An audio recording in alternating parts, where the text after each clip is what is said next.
Now time for the 7 things you'll be talking about today. Number 7. Did you guys know that free money makes life easier? I know. I was like, please do a study and show me this. And Birmingham said, sure, we got nothing else going on. Why don't we do this? Birmingham had a program called Embrace Mothers, a guaranteed income pilot program. And golly, wouldn't you know it?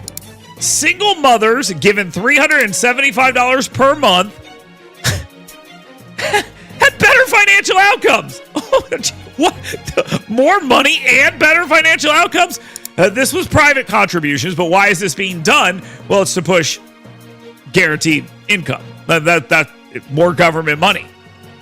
Here's the best part about it. Ready for this?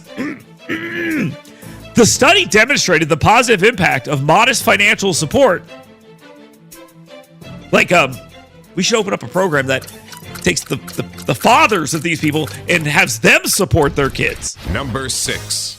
The latest test results from Alabama's public schools show overall improvement in student performance in English, language arts, which I believe is the same thing, math, and science. Emily's shaking her head no, but me dumb, so I don't know. According to data released by the State Department of Education, most schools have seen increased proficiency levels, with 900 out of 1,278 schools improving, which still means like 3,078 or 378. Can't do math. 378 schools declining. 700 improved in math. 650 in science. Improved at least 1 percentage point. That means like almost half did not improve. These are not things to brag about. Okay, we're moving in the right direction. Sure, that's great. 11 schools achieved a notable improvement of 10 percentage points. 11 out of 1,200? Number 5. The super cool Midwestern dad and Minnesota Governor Tim Walz has hilariously been branded as a guy who just wants people to mind their own damn business. He said, damn again, this guy. He's a wild man. Even though his actions on transgender minor sanctuary, COVID snitch lines, and locking up grannies tell a very different story. Lisa Hansen, a Minnesota business owner, was jailed for 60 days for defying Walz's COVID-19 lockdown orders, which she says destroyed her small business, and she is warning Walz would threaten Americans' rights if elected, and claims he unfairly targeted small businesses while allowing larger ones to operate, which is exactly what all Democrat governors did, and a lot of Republican governors too. In the beginning of this is exactly how they all handled it. The question is, how long did it go on? That's where Tim Walz went completely nuts, and locking up grandmothers over this? Come on. Wild stuff. Number 4. When former President Donald Trump sat with Twitter CEO Elon Musk and discussed the issues facing the country and his campaign, the American media continued to push Democrat rhetoric and declared that the massively viewed event was a failure. Now, if you're out there saying 3 billion people watched, you're an imbecile. Okay? I'm just going to put it that way. But if you think this was a failure, you're out of your mind. Out of your mind. This is an event that a lot of people paid attention to, and a lot of people saw win-win. If this was done by Democrats, the media would still be orgasming over it. So stop it. The onslaught of negativity is not surprising and is in stark contrast to the nonstop positive coverage that things Kamala Harris does or doesn't do is getting. Remember, Kamala Harris is a wildly unaccomplished person who won't even talk to the simps on the TV or in print, but they love her. Number 3. State Representative Brock Colvin, a Republican out of Albertville, addressed concerns about recent sightings of Haitian immigrants disembarking charter buses in Marshall County, Alabama, where the sightings have sparked alarm on social media, led to speculation that illegal immigrants were being relocated to the area. And man, are they hanging their hat on the idea that these guys are not illegal immigrants. I mean, they are really forcing that point. Yes, you're right. They're refugees. That's right. That's correct. They're not illegal immigrants. But boy, are they focusing on that.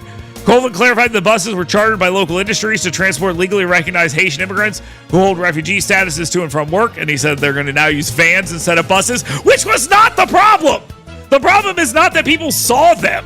Now they're like, oh, but less people will see them now, as if that's better.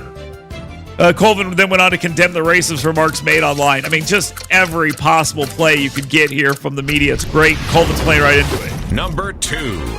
Local businessman Jeff Lemore, a Haitian-born American citizen, is condemning what he calls, quote, racist and hurtful, end quote, reactions to the controversy over Pilgrim's Pride busing workers to the Russellville plant, which I gotta remind you, this is not about the buses. I know people are talking about that like that's the problem.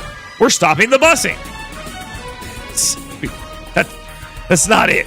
Lemore called for unity and change, whatever that means, and expressed his frustration over the backlash and bullying faced by Haitian children in the community. Look, you're changing communities, and then you expect the people there to just be like, I guess my way of life is over. And they're going to have a reaction to that. Bad corporate citizens. I'm sorry, that's what this is about. And we'll talk a little bit more about this later. Now, time for the number 1 thing you'll be talking about today. All right, so why is this a big problem? You want to know? I'll give you another reason why this is a big problem. Alabama Secretary of State Wes Allen has identified 3,251 registered voters in the state who were issued non-citizen identification numbers by the Department of Homeland Security. He has directed all 67 county boards of registrars to make these individuals inactive and take steps to remove them from the voter rolls unless they can prove they have since become naturalized citizens. Now, I will tell you this. It is a real problem here. Now, I'm going to do some quick and dirty math for you that is going to be wrong, but I'm going to do it for you anyway. I looked it up. The state of Alabama has 200,000 non-citizens in the state. Now, that doesn't mean all illegals, and that doesn't, whatever. These are people who are not supposed to be voting. But let's take that illegal number of 30 million that we deal with. Since I've been on talk radio, it's been between 12 and 20 million. We've seen between 8 and 15 come in under Joe Biden. So let's just say 30 million. If you take the 200,000 Alabamians, anyway, here's the end of the story. 450,000 illegal voters across the country. If you do the math, it's 450,000 illegal voters on rolls across the country if the math in Alabama plays itself out across the board with the 30 million illegals. 450,000 voters. Now, in the national election, maybe that's not that big of a deal. But what about on these local levels where elections are decided by thousands of people or even tens of thousands of people? What about races for Congress and governor and all these other things in different places? This is a real issue. And Wes Allen's leading the charge here, so kudos to him for being on top of this. But this story about this is very important because we've been told, well, there aren't illegal people on the rolls. No, there are. There are 3,500 of them roughly in the state of Alabama. And if you do the math quick and dirty, there's about 450,000 of these across the entire country. That's a real problem. A real problem. Some states don't require ID. Some states don't require any of this. And if Democrats did not view this as a politically advantageous thing for them, they would work to stop it. Just remember that. That's a key part of this. They don't want to stop this because they think they benefit from it. That's the truth.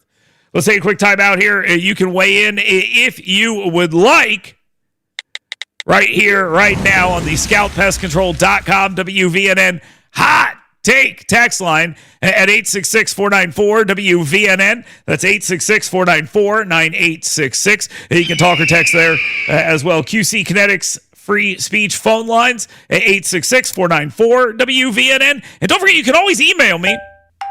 You've got mail. Dale at WVNN.com. That's the downtownrescuemission.org email inbox. Lots of ways to get in here. We'll get some of your thoughts when we continue. Don't forget, 10 with him at the end of the program. You get your 10 questions in, I'll give you about 10 answers. That's coming up. We got Jeff Lemore coming in. He's a Haitian businessman out of Gunnersville. We got Chris Seibert coming on. He's an Athens city councilman. We'll talk with him in a little bit as well. Stay tuned.